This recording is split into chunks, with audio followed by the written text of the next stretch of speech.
product market fit, just as we're thinking about product market fit and a little bit about why we launched GrowthX, I always like to start off with this slide just to set the context of the problem.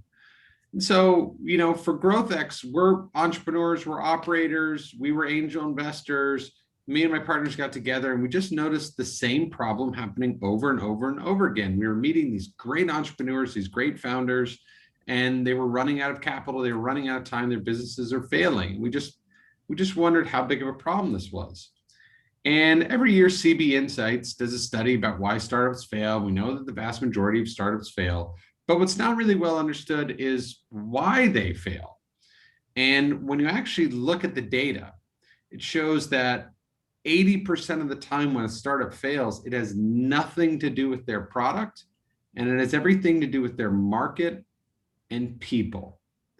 Now, the venture capital community, the accelerator community will conveniently look at this figure and develop the narrative that entrepreneurs don't know who their market is and that they're building products that nobody wants.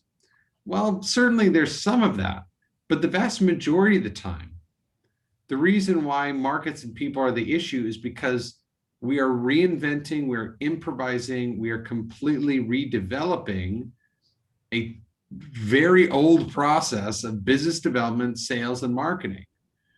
If you wanted to learn how to write code, there's no shortage of places where you can learn to do that as an actual skill. You can get certified at it. You can do that at the collegiate level. You can do it at the master's level. You can do it at the doctorate level. But you could also go to Harvard Business School or Stanford Business School, and you could take their entrepreneurial program. And I've looked through their programming. And as great as those programs are, they don't ever actually teach you how to acquire customers, especially at the early stage. And so it's no wonder why so many startups fail. It's not because their product doesn't have a market. It's because they fail to connect the dots between their product and their market. They can't communicate their value. They can't understand the correct market for them. And for a lot of entrepreneurs, the number one sales resource, unfortunately, in 2021 is Google. We have entrepreneurship by Google search result. We're Googling cold email campaigns and pricing strategies and customer acquisition strategies. Well, it's very difficult for us to be successful if we're simply Googling everything and there isn't an actual framework to this. So again, when we think about why most startups fail, it has very little to do with their product. And it actually has to do with a failure in providing startups with the framework, with the tools, with the knowledge and know-how, not just the Rolodex, of actually finding product market fit and identifying who their customers should be and how do they make those people their customers. Now, we launched GrowthX. I launched GrowthX back 6.5 years ago, back in 2015.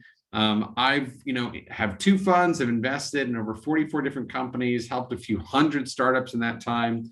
I've worked with companies that are B2B, B2C, companies in Korea, California, Canada, Colombia, you name it, fintech, health tech, ed tech.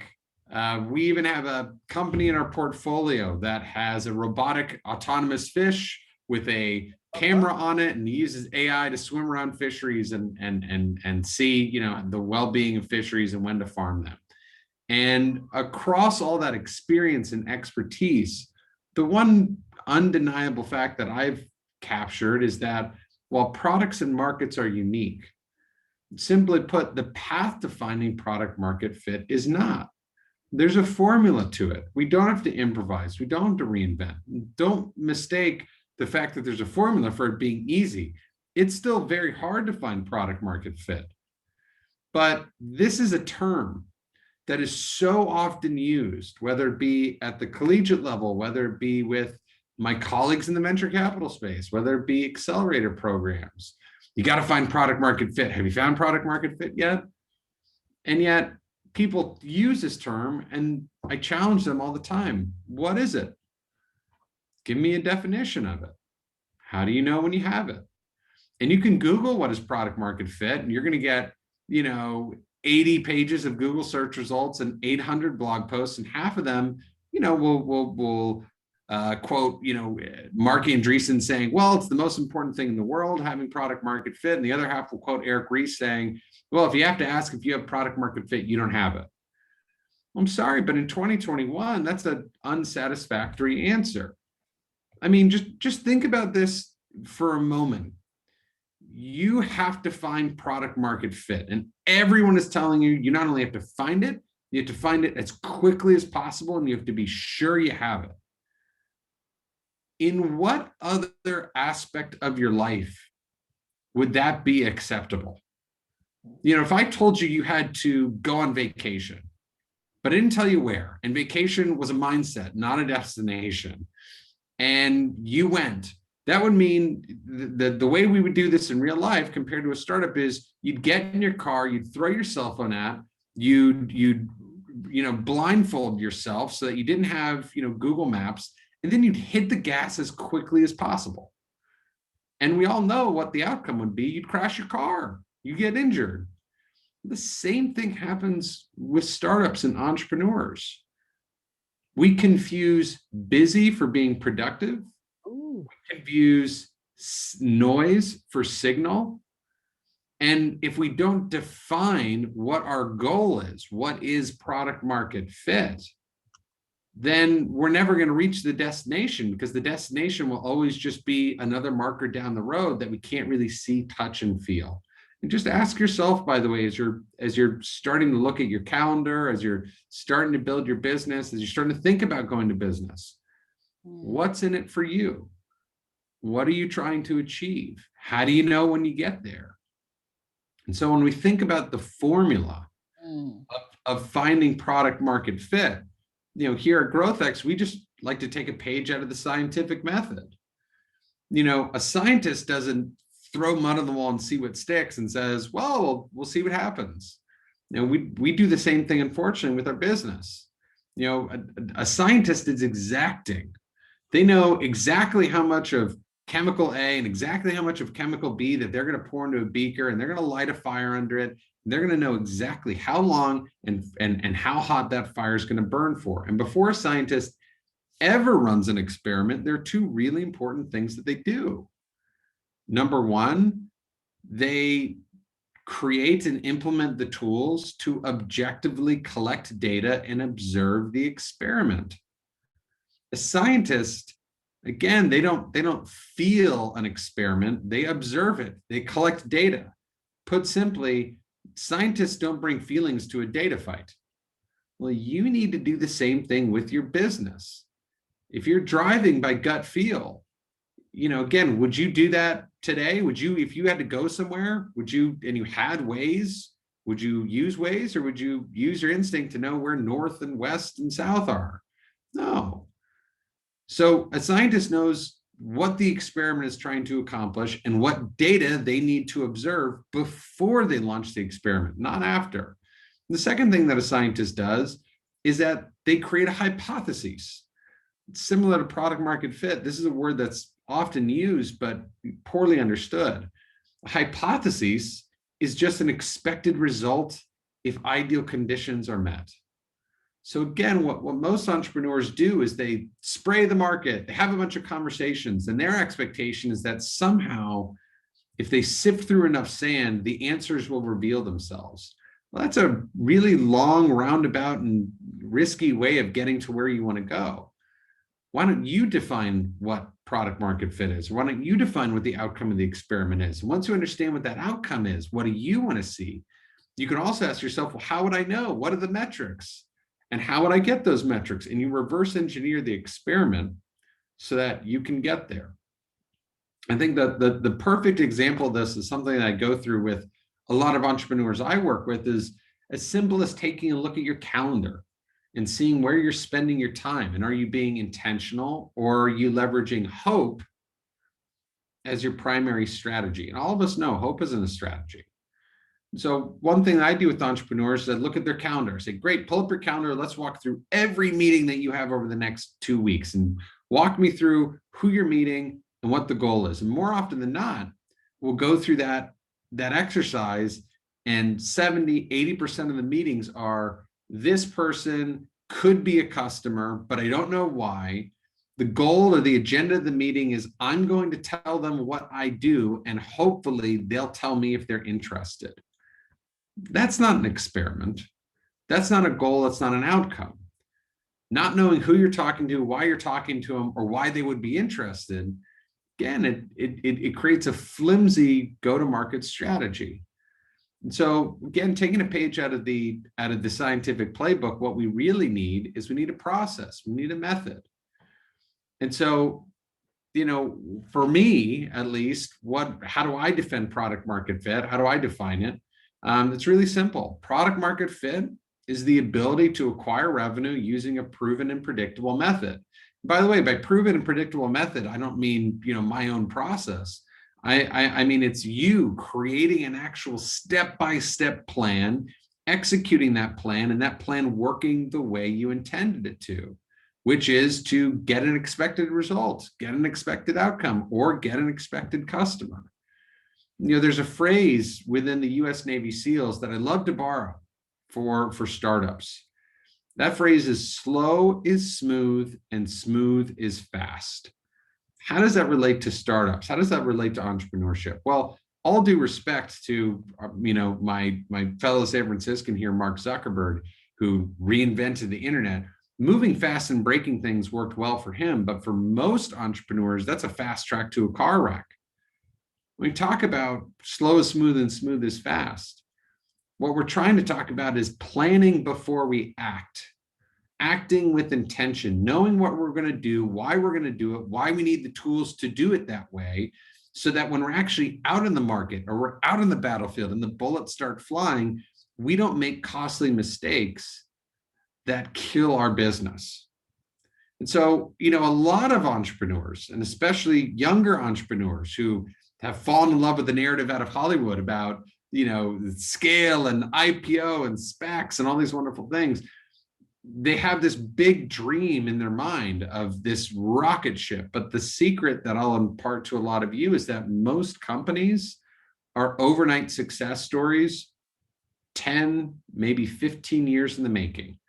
Sure, you only heard about them recently, but it took a long time to build a process and to build repeatability that eventually unlocked that scale. And if you don't have a process, and if you don't have a repeatable system to find product market fit, to acquire product market fit, to acquire revenue, well, then when you scale, the only thing that you're going to scale is friction. If you don't have a process, if everything that you do is custom, then you don't really have a company that's ever going to IPO or ring the bell at the NASDAQ. What you have is a company that'll be a slave to its customers, and a company that will not have enough time to focus on itself because you're so busy focusing on your customers and their needs. And that'll be a blocker to scale. So again, the most important advice that I can give any entrepreneur in the simplest term that isn't, clickbait, that isn't something that's the top of an article, is just to simply stop improvising and start growing revenue with intent. The vast majority of companies are reinventing well-worn practices. If I told you had to get somewhere and one path was a thick wilderness and I gave you an old machete and you trekked through it, or the other path was a well-worn, well-lit path, nice soft gravel, you can walk on it, you have clear line of sight, which one would you take? I'd certainly take the latter as well. So as we think about product market fit, what goes into it? What's the most important element? Well, it's your ideal customer profile. And just like product market fit, again, another term that is often talked about, but very frequently not well understood. Your ideal customer profile, it isn't just the most important asset for a startup, for finding product market fit. Your ideal customer profile is the most important asset that any business of any size, whether you're two kids in grandma's garage working on your next idea, or you're a Fortune 500 business, it's the most important asset. Why? Who your customer is, who your ideal customer is, directly impacts the what and how of every single one of the known steps that you have to take to acquire revenue. Once I know who my ideal customer is, Then I can start thinking about the pricing strategy. What can I charge these people? The pricing strategy will impact the amount of money I can spend to acquire these people. The customer acquisition costs will impact my customer acquisition strategy. The strategy will impact the channel. The channel will impact the medium that I use. The medium will impact the message. And the message, oh, by the way, also has to be tailored to the ideal customer profile or ICP. If we don't know who our customer is, and I'm not talking about a lean business model canvas, I'm not talking about a document, a piece of paper that you rotate 90 degrees and you have a persona. I'm talking about if you really don't understand exactly with a LinkedIn profile, a picture of who your ideal customer profile is, then all of those steps are going to run inefficiently. They're going to create friction, and you're going to get the wrong type of signal, which is going to be very difficult for you to identify if you have product market fit or not. Now, why do we need an ideal customer profile? Why is this so important? Well, whether you're going to be, a huge startup, an SMB, you just want somebody who's created a lifestyle business. We're doing this for the purpose of acquiring revenue. Businesses need revenue to survive. They need funding to survive. And so when we think about an ideal customer profile, you're going to be selling. And I know, especially here, I work all around the world, but especially here in the US, the S word is a negative word, has a lot of negative societal connotations. And back, pre-COVID, when I used to give this talk in person at, colleges and MBA programs, what I'd do is I'd walk over to one side of the whiteboard and I'd write entrepreneur and I'd ask people to say a couple of words that mean something to them. And then on the other side of the board, write salesperson and ask them the same question. I had to dodge, shoes and Nalgene bottles being thrown at my head. But to be an entrepreneur means that you're also a salesperson. We have to wear many hats. And one of those hats is as a salesperson. Now, the problem with society's image of a salesperson is it's either this person who is conniving, who's trying to convince someone of something that they don't need. They have this gift of gab. Put all that aside. Selling is just helping. And when we're creating your ideal customer profile, all we're trying to do is identify who is the best fit for us to help. We don't want to enter conversations that tell people about our AI or ML or what school we go to and the features and functions of our product. And hopefully they'll connect the dots and see what's interested. No, when we're creating our ideal customer profile, we want to enter markets and conversations to seek fit. I think that you do your job this way. And when you do your job this way, it creates these types of problems. And those types of problems create these types of impacts on your business. Am I right? Am I wrong? If I'm right, how can I help you? And is there a way for us to explore that?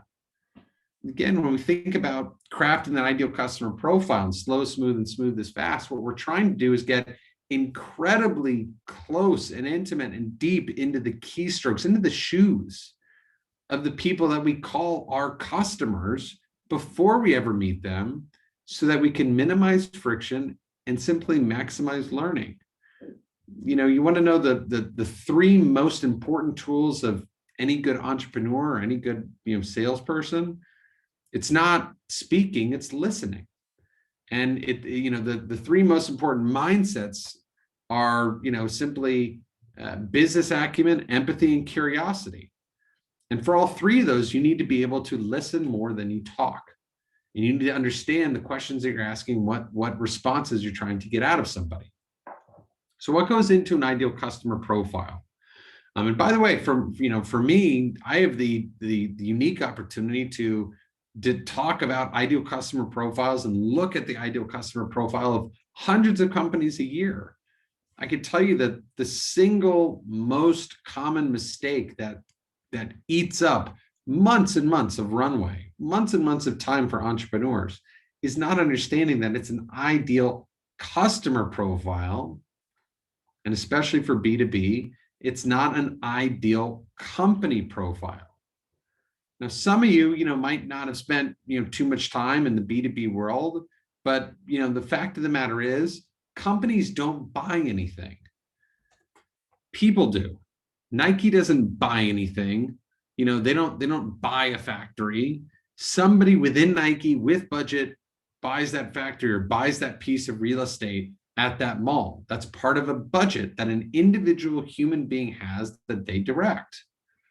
And so when you think about your ideal customer profile, you have to get it down to the human being. You have to get it down to an individual person, because if we can't get our ICP all the way down to an individual person, then we can't begin to ask questions about that person. We can't be curious. We can't be empathetic. We can't have that business acumen-based conversation.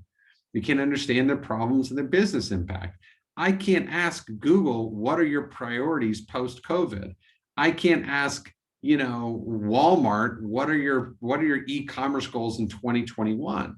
Now I can ask the head of North American e-commerce for housewares at Walmart. That's a person with a real title and a real role.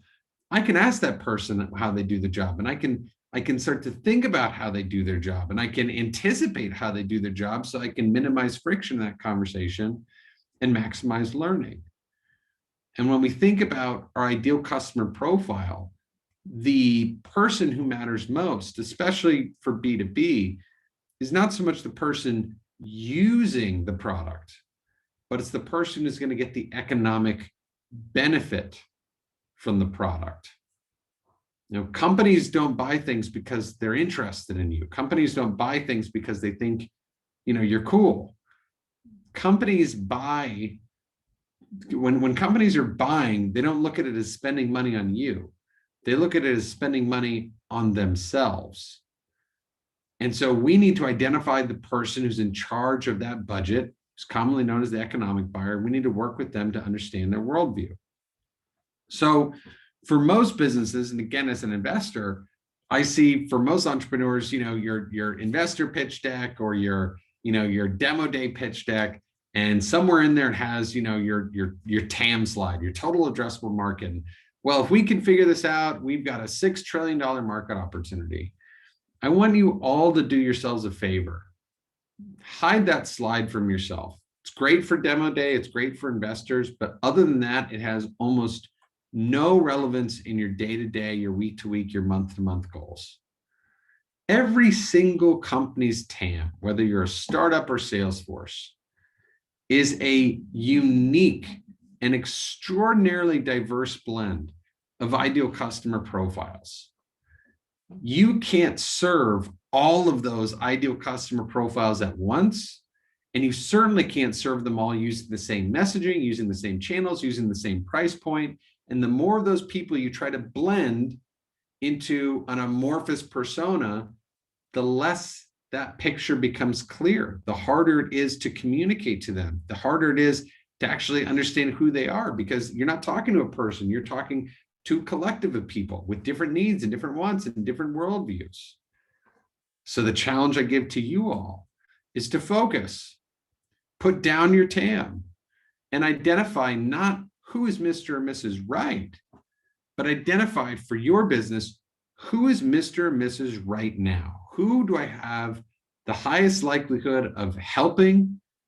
Who can I help the most given my product, given my time, my resources, or what we call our market development budget?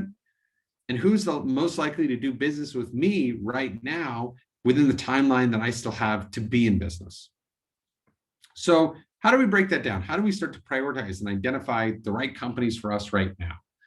Well, one of the things I like to try to focus our entrepreneurs on, and the entrepreneurs I have the opportunity to work with, is just simply who shares your worldview.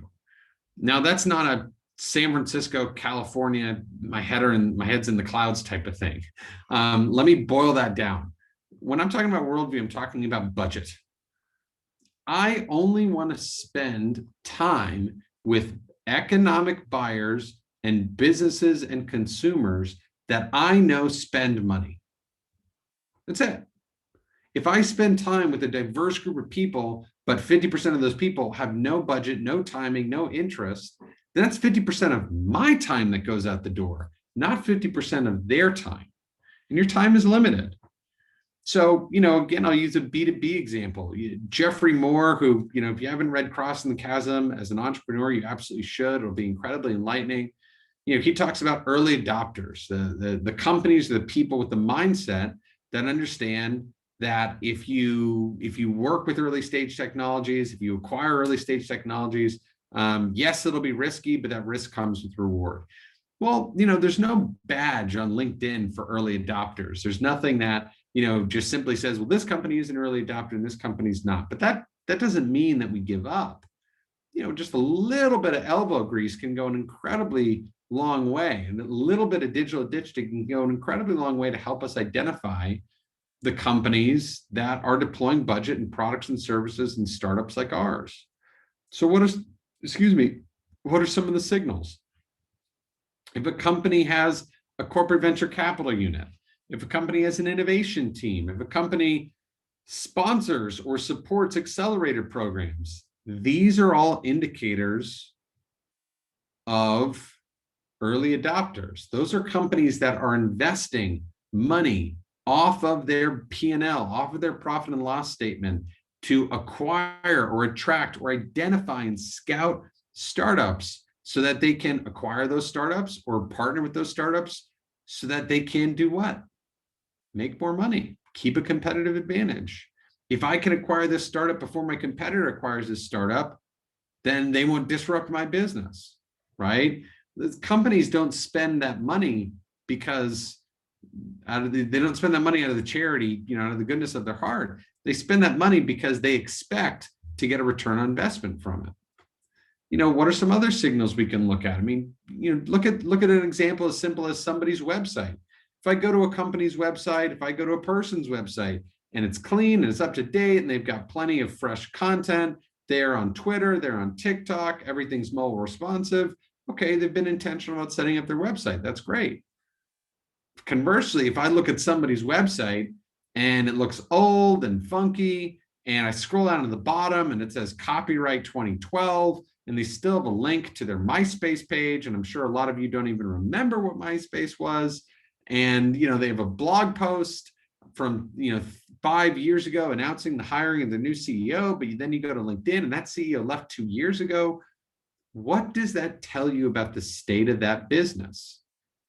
What does that tell you, or what does that inform you about what it's going to be like to work with that business? It's going to be painful. This is an innovative group. They don't care about the digital avatar. Again, your time is precious. Every entrepreneur has 3 full-time jobs: product development, market development, and fundraising. And for you guys, a 4th one, education. You can't spend any time with anyone who isn't going to do something for you. I'll use one last example. Let's just imagine that I was, let's imagine that I was developing a Wi-Fi tool for the airline industry. So it's blazing fast Wi-Fi, 10x faster than anything out there. You can finally, stream Netflix and TikTok and all these wonderful other, video applications. And God forbid people are on Zoom calls, in the middle seat next to you. Now, what would most entrepreneurs do if they had that Wi-Fi solution? Well, they'd build a list of every airline, and they'd run down that list, and they'd start reaching out to them. But does every airline share the same worldview? Is every airline going to act and behave and prioritize Wi-Fi the same way? No. If I look at Singapore Airlines, for example, or United Arab Emirates, these are airlines that every single year win awards for best customer experience, best in-cabin amenities, best airlines in the world. And they do that by every year ripping out parts, replacing parts, investing in themselves and their business, because they know when they implement the latest, greatest technology, that enables them to ask for a premium price. And they know that staying at the top of those lists means that they're going to acquire more customers. It's part of their brand. Well, on the flip side, we look at, here in the States, Spirit Airlines. A successful flight for Spirit Airlines is that they got you from point A to point B, and all the while your heart's still beating. If your baggage shows up, well, that's a plus. You're lucky, right? Spirit Airlines is consistently at the bottom of every customer, service, customer satisfaction survey. They didn't get there by accident. If you go on a flight today, a lot of their planes, in fact, most of them don't even have Wi-Fi right now. Now just imagine that you're walking in the street, you bump into the CEO or you bump into the CEO of Spirit Airlines, and you say, hey, do you know that you don't have Wi-Fi in your airplane? Do you think the CEO is going to be dumbfounded by that? Do you think the CEO is going to say, what? No one told me that the other airlines have Wi-Fi? No, they're perfectly well aware that they're not providing that tool, that service to their customers. That's their worldview. Again, don't cheat the system. Don't confuse busy for productive. Don't confuse noise for signal. Just because it's an airline doesn't mean it behaves the same. The same is true in every single industry. If you put in the work, you can identify the companies that are ripe for picking, ripe for conversations, and focus on those companies or those individuals, those consumers. And you can avoid spending needless cycles on people and companies that you'll likely never do business with. And oh, by the way, if you do business with them, they'll probably be bad customers. So what are you trying to optimize for? At the end of the day, it's really simple. Traction, effort, delta. Most amount of revenue for the least amount of effort. It's not the least amount of effort because you're lazy. It's the least amount of effort because you're busy. You don't have a ton of time. So you need to make sure you're spending time with the right people. So what do we do at GrowthX?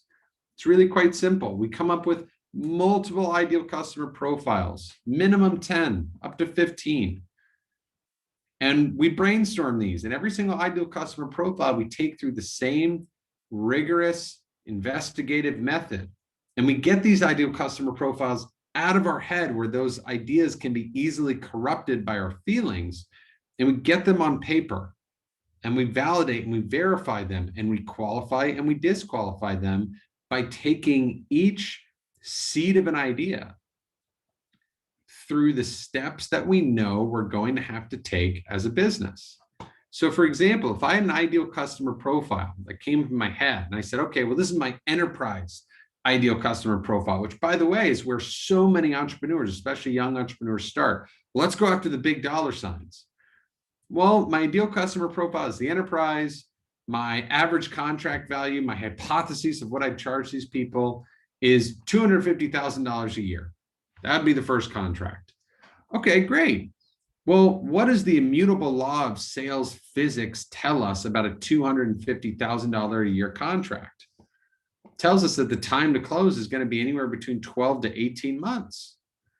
Well, 12 to 18 months is a long time for a startup. Do you have the runway to support your business with little to no revenue for 12 to 18 months? Most likely not, especially if you get down to the 12, 18 months and none of those deals close, because 12 to 18 months creates a whole lot of room for volatility, for variability. I'm working with my buyer, I'm working with my champion buyer, my economic buyer, and then one of them leaves. One of them goes on maternity leave. One of them quits or gets fired. This happens all the time. And I'll tell you, every single month, I meet at least 2 businesses that are down to their last 1 or 2 months of runway, and the situation is dire. And I ask them, how'd you get here? What went wrong? And the story is always the same. Well, we thought our ICP were enterprise clients, but we learned that the sales cycles are too long. No. You didn't learn that the sales cycles are too long. You ignored the facts. That is a proven fact, no matter what industry you're in, that the higher the ticket value, the longer the sales cycles. Let's take a look at this from the other, from the other side of the spectrum as well. I'd say my ideal customer profile is, an SMB, small, medium-sized business. My average contract value is maybe $5,000. Time to close, 3 to 6 weeks. Wow, that sounds pretty good, but you still have to support that runway. You still have a certain milestone you need to get to. So let's just say at $5,000 a pop, you need to be closing 10 of these a month. Okay, doesn't sound too crazy, but what does a sales funnel typically tell us about what you need if you want 10 new customers a month? You probably need 100, maybe 250 conversations, new leads every month. That's a lot. That's a lot, by the way, especially for an individual. Does your team have the bandwidth to deliver that, to work that pipeline? And by the way, not just the pipeline to acquire the revenue, but also the pipeline to support it. because the work isn't done after the ink dries on the contract. The work isn't finished then. It has only begun. So you need to take a holistic approach to identifying your ideal customer profile. And so how we do it at GrowthX is we use this template. And by the way, I'll be following up with Remy to send over a template, or I actually think I already did, but I'll follow up anyway to send it over. And you guys will also have access to this, this presentation. We've got a couple of bonus slides in here as well. But this is how we actually walk through it with every single company. Step one, we identify an ideal industry. And yes, you have to pick an ideal industry. You have to pick one. If you try and sell to different customers across different industries, well, they're going to have different priorities and needs and timelines. Focus on an industry. Once you're inside of that, identify the ideal companies. Again, who's the Singapore Airlines, who's the Delta Airlines, and who's the Spirit Airlines? And go beyond just building a list of those ideal companies, and certainly go beyond just picking the 5 companies that you know off the top of your head. What are the behaviors? What are the characteristics? What would, using intent, what would be the signals, the data that would indicate to you that this company is an early adopter? It's the right company. Once you identify the company, get down to research the right departments. Is the budget going to come from legal, HR, marketing, sales? Once you identify the department, which is fairly easy, then you got to identify the influencer, the economic buyer. Now this is where things get really interesting. Now that I have a person, I can get into that person's keystrokes, I can get into their workflow. Go on to LinkedIn. This isn't hard to do. It just requires a little bit of digital ditch digging. Go onto LinkedIn, look at people who have this title in that industry. Read their LinkedIn profiles. Read what they say their job responsibilities are. Read what they say their roles are. And if you can't find it on there, go on to monster.com, Career Builder, Indeed. Look for people who are hiring these roles. They'll tell you in a job rec. They'll tell you exactly what the roles and responsibilities are. Not only are you looking for roles and responsibilities, what you're also looking for are metrics. And every single one of us has metrics. For a lot of you guys, it's grades, right? Every single one of us has metrics that we're measured by. Same thing is true with businesses. Same thing is true B2C with consumers. For consumers, oftentimes that metric is either health, time, or money in the bank account, right? Everything boils down to a number. Your job is to identify for your economic buyer, what are the metrics that keep them up at night? The specific metrics, the metrics that they look at. Think about the Excel spreadsheet that they look at. Think about the Excel spreadsheet, better yet, that their boss looks at. And they have to sit down with their boss once a quarter, once a year, and defend or support or explain that number. And if you can't tie a direct line of correlation between your product features and that metric, then that buyer won't do it either. And you will have no product market fit. You're not going to have any revenue. You have to identify how your product or service creates an economic impact in a way that actually matters to people. So that's how you get into your business issues, and eventually how you also understand what you do for your customers. So let's take a look at a case study from our own portfolio. This is Aptology. It's a company I invested in about three and a half years ago. And what Aptology does is they use behavioral analytics and performance data to enable companies to hire top performers. Kind of a mouthful. So let's just think about, what's the problem today? The problem today is that most of the time, for most businesses, when they hire off of gut feeling. Well, gut feeling, what the science tells us, is wrong more often than it's right. Even people who think their gut feeling is really good oftentimes are diluting themselves. It's just a fact. It's not as good as data, right? And it is wrong about 40 to 45, or excuse me, it's right about 40 to 45% of the time.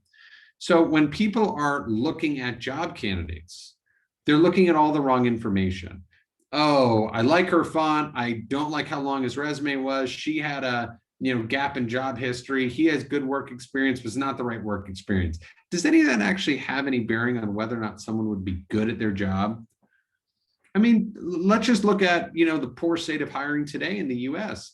They have to anonymize resumes because people will judge candidates just off their name. They will literally look at someone's name and say, that name's foreign, or I don't understand it. It's not part of my tribe, so they're not a candidate. And they're throwing good candidates out. The same thing happens in interviews, by the way. Oh, well, she was long-winded. He was funny. She had a really thoughtful answer of where she wants to be in 5 years. And, he was late. Again, none of it has anything to do with whether or not someone, if given the opportunity, would actually be good at their job. Hey, Well, that's where aptology comes in. Max? Yeah, Remy. Yeah. So that just clicked a memory in my mind. So when in my younger days, when I was going to look for jobs and stuff, I had to change my name from Remy or Remigio to Joe, because if I sent out the Remy resume, I wouldn't get any responses. When I sent out the Joe to the same places, I got a ton of responses. And this, Yeah. I test this out over and over again. And it's sad state of affairs that it still goes on today, so that's a really interesting thing. Thanks. Yeah, absolutely. And they're not bad people, right? And the intent isn't bad, and at the end of the day, if you ask the business, well, why are they doing that? They'll tell you, we're trying to find the best talent. That's the only thing that matters. And so what does aptology do? It takes your existing team, runs a behavioral analysis over them, matches the results of that analysis with their performance data, and what you get is a performance profile. And so what people do, instead of sending in their resume, is, if they apply to a job, they have to take a short 15, 20-minute behavioral assessment, and the recruiter gets back a fit score. And that fit score is about 95% accurate to say whether or not that person would not just be a fit for the company, a fit for the company, the culture, the role in that office, in that location. I mean, it's incredibly specific.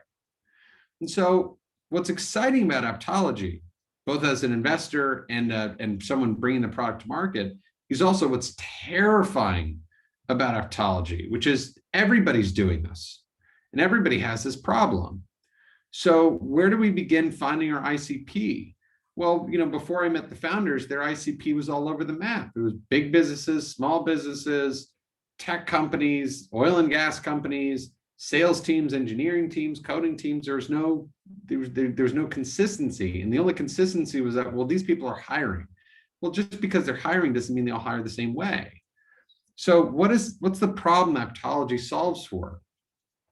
Subjective hiring. If I'm hiring an engineer, a doctor, or a lawyer, these people need professional degrees. They have to have certifications. If I'm hiring a salesperson, there is no degree, there is no certification, there's no training, nothing that's measured and accounted by. Likewise, there's lots of different sales roles out there.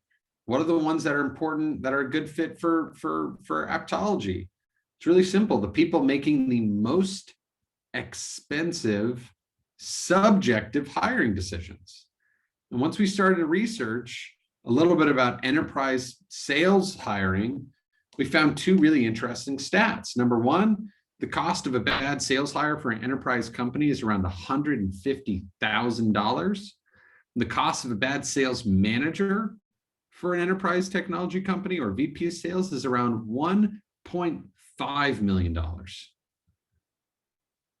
I don't care if you're Salesforce, if you're Oracle, if you're Google, that'll burn an enormous hole in your pocket. And that's really what matters. Why is diversity inclusions being taken up by so many corporates and HR teams? It's not of the goodness of their heart. It boils down to one simple fact: diverse teams perform better. There are metrics involved there. And they have to understand that the problem that they have to solve for is eliminating bias within the top of the funnel so that they can have diversity at the bottom of the funnel.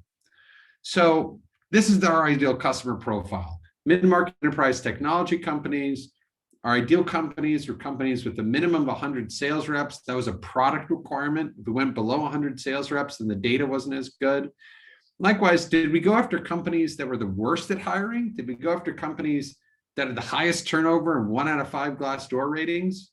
No. Again, that's the Spirit Airlines. Those companies with 1 out of 5 Glassdoor ratings, they got there for a reason. They got there because even if they have a problem, even if they have a problem I can solve, they have no willingness to solve it. So on the flip side, our ideal customer profile were companies with great sales teams, and we're on lists of great places to work and great company cultures and best places to sell for. And they had low turnover and they had high quota attainment, but they got there because those companies continuously invest in themselves, and they understand that the economic gain is very straightforward. If I'm listed as one of the best places to work, then when the smartest people in the world go looking for a job, they're going to come to me. It's really simple. The best talent, the team with the best talent wins the war. You see it in sports every day, right? So once we understand the ideal companies, we start identifying the ideal departments. It was sales and human resources. Our key influencer was the chief revenue officer. What are the business issues for the revenue officer? And I could spend an hour just on this person, but it's really simple. If they hire the wrong person, that person won't hit their quota. That's going to create an opportunity cost. They could have someone else in there who's hitting their quota. Likewise, if they hire the wrong person, that means they have to hire again, which means the cost per hire goes up. That eats into their budget.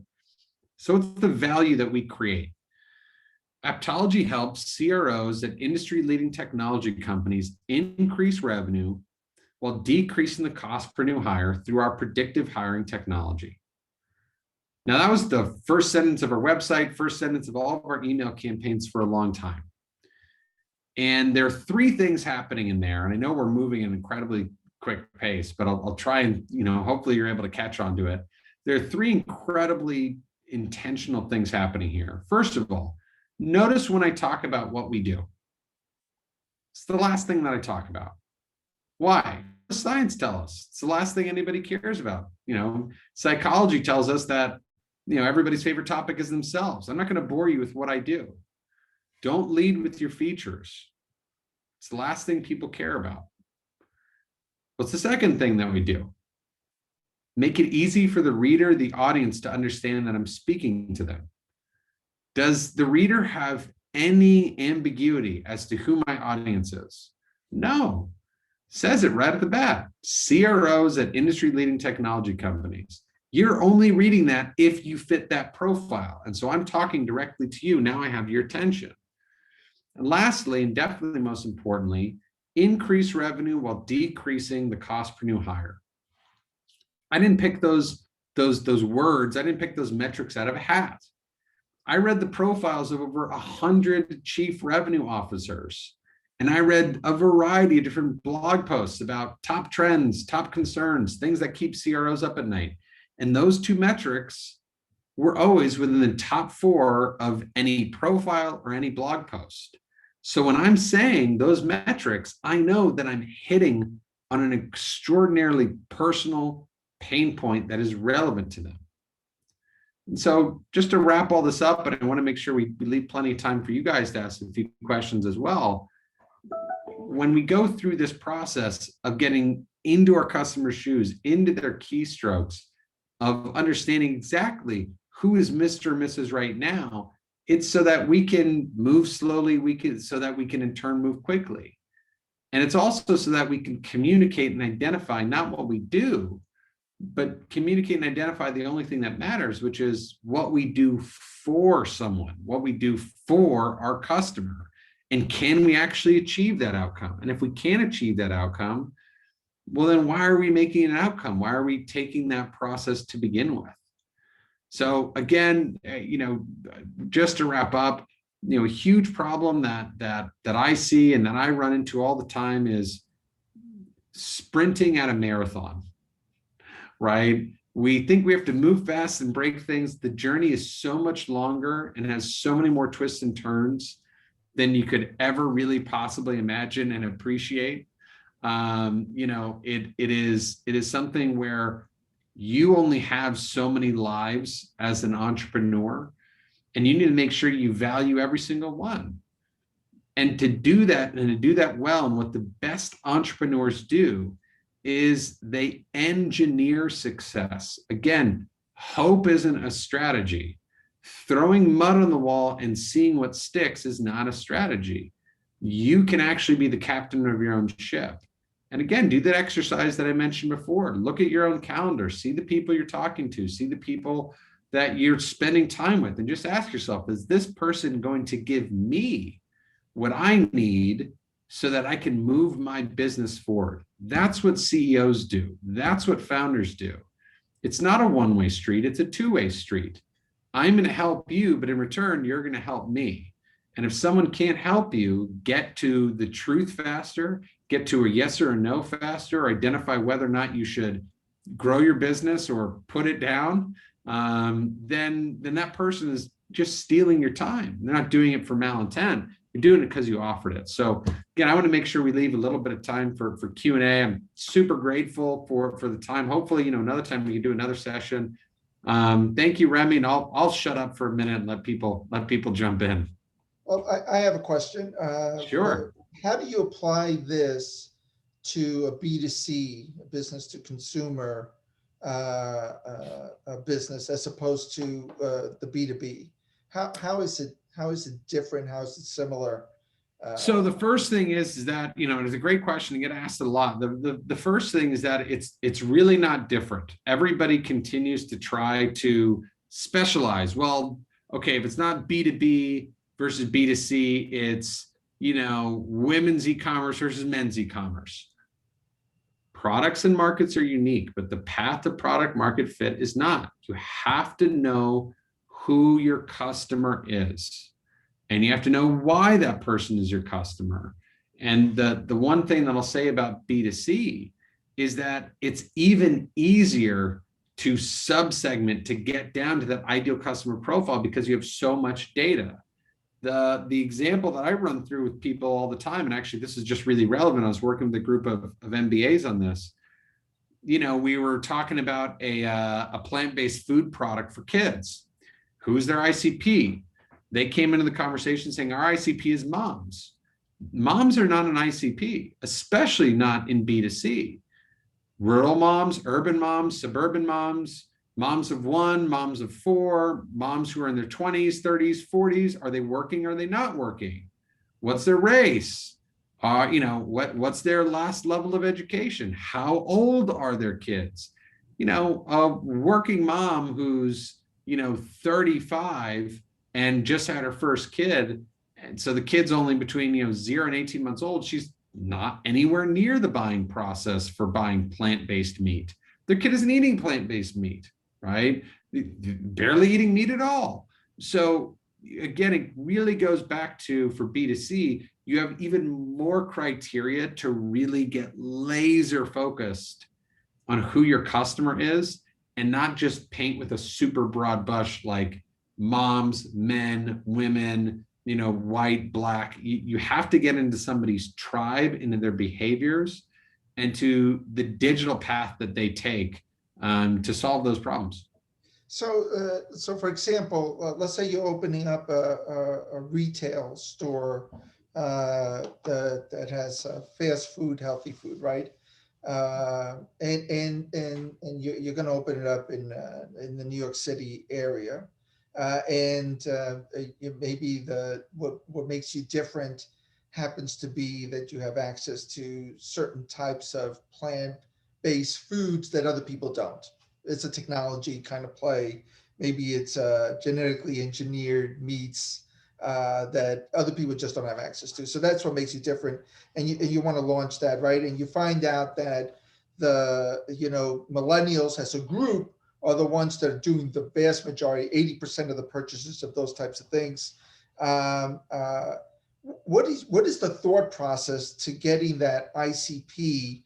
And I say this in the context of, okay, let's say you get it down to like, it really turns out it's a white male, ages 30 to 33, that do 50% of the purchases in this space, right? But you're trying to open up your retail shop, and you're concerned about, well, if I just focus on that one segment, I'll be leaving out everybody else. how do you deal with that concern? Yeah, it's really simple. You're not saying no, you're saying not right now. Uh, You know, you do not, it's just really simple. You don't have the resources to be everything to everyone. If you're going to be able to eventually go mass market, you have to build a loyal fan base. yeah, I think a really good example here is, you know, you're walking around Manhattan, you see any number of, you know, salad shops, yeah, right? yeah, You don't see the guy in the construction vest in line at the salad shop. yeah. He's not being marketed to. That's Now, good. Chipotle, you see everybody showing up there. And so you go, why won't everybody be my customer? Again, that didn't happen overnight. They marketed to an extraordinarily unique set of individuals, college students in Denver. Yeah, That's where it started. yeah, So when you're thinking about a retail shop and you're thinking about your business or your, you know, your front window as a billboard, your goal isn't to convince 100% of people who walk by to come in. Your goal is to convince 100% of people that are your ideal customer to come in. So if an 18 to 25-year-old, you know, woman who's hungry, who's on a diet comes by to my plant-based, you know, vegan bowl shop, they're going to go, ooh, that looks for me. Because that's the only reaction that matters. yeah, Again, they don't care what you do. They want to go, ah, that looks like my tribe. yeah. And the only way that that starts is you get enough people to start leaking into that tribe that it makes it easier for people to pick their own tribe out of a group, if that makes sense. Yeah, that's perfect. Excellent. That's a great answer. I really appreciate it. And I wanted to thank you, Max, for this awesome presentation. And I love your approach, and I love the whole concept getting to the nitty gritty.